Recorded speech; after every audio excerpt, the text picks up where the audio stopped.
L'Europe manque de radicaux. Cette espèce est très méprisée, mais elle leste la politique. Et qu'est-ce que c'est donc qu'un radical?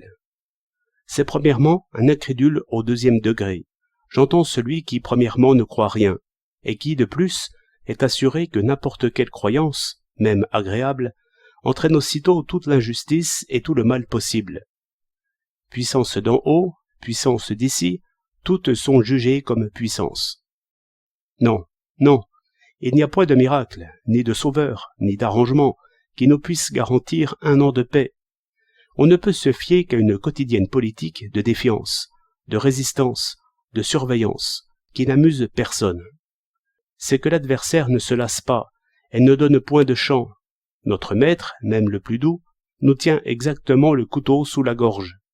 Et ce n'est nullement exagéré, dit le radical, car il a fait la guerre. Le radical porte en lui-même son ennemi, qui est un citoyen obéissant. Le radical sait bien qu'il obéira à la loi.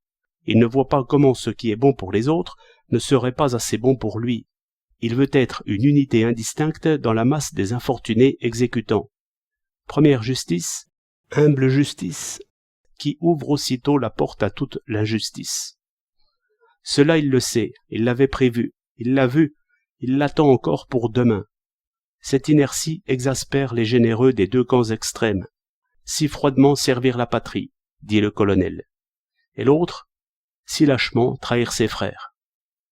Et là, doucement, se dit le radical. Je n'ai jamais juré d'empêcher la guerre par l'insurrection. Et ceux qui ont juré cela, je vois qu'ils ne le font pas. Je hais qu'on promette ce qu'on ne peut faire.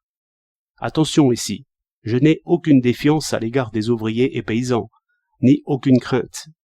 J'ai même d'immenses espérances, et c'est pourquoi je me laisse appeler radical socialiste. Je conviens que ceux qui tiennent l'outil et la machine ont un immense pouvoir sur nous tous, et un pouvoir légitime qui correspond à l'empire irrésistible des besoins les plus urgents. Donc, que les travailleurs, par les syndicats réels et pleins, par d'immenses coopératives, par un serment fait et tenu, soient les maîtres du marché, qu'ils fixent largement les salaires, qu'ils exténuent les industries inutiles, et d'abord les industries nuisibles, qu'ils s'opposent par refus aux transports nuisibles, qu'ils soient assez forts contre les folies du pouvoir par le non et par les bras croisés, je le veux bien. Quand j'en serai gêné, diminué, appauvri, cela n'est que juste, et je suis ici comme l'enfant devant la nourrice. Mais enfin, cela ne se fait pas. Je veux dire que l'on me montre des projets, au lieu d'une pression tranquille et continue. Bref, j'attends qu'aux radicaux socialistes répondent des socialistes radicaux. J'attends, et mon attente n'est pas tout à fait vaine. Elle ne peut pas l'être, poursuit le radical monologuant. Je ne laisse pas la coupure se faire. Non, je n'abandonnerai pas le monde ouvrier. Quand il m'abandonnerait, je ne lui rendrai pas mépris pour mépris. Et pourquoi? C'est qu'au fond du radical qui obéit toujours, il y a un esprit radical qui n'obéit jamais, qui ne veut point croire, qui examine et qui trouve dans cette farouche liberté quelque chose qui nourrit l'immense amitié humaine, et c'est l'égalité.